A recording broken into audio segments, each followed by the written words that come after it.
Today on Larry King Now, our tribute to iconic filmmaker Wes Craven. Wes, a lot of people try to follow the trend.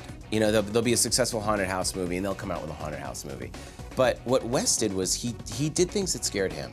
And I think that's the key when you're making a scary movie. He was totally brilliant and a real intellectual and a very decent, wonderful person, and I'm really forever grateful to him. On his legacy. He reinvented the genre several times. He began with those gritty, nasty, hardcore films, you know, A Last House on the Left and The Hills Have Eyes. And then he did the Nightmare on Elm Street franchise, which exploited surrealism and the imagination and the dreamscape, the landscape of the nightmare. And then he reinvented again with Scream fantasies.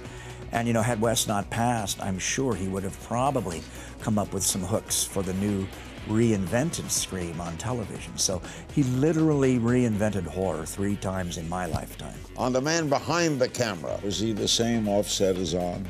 Yeah, and I think that's what speaks to how nice of a man he was, is there was no difference between how he was with you on set or off or at his house or whatever. Plus, you know, personally, and I think for those who worked with him, he brought a grace to things that, you know, sometimes is lacking on film sets. And, you know, he's the leader of a crew of, you know, 150 people and sets the tone, and it's always a pleasure to show up at work for him. And he enjoyed scaring us. He loved scaring us. it's all next on Larry King Now.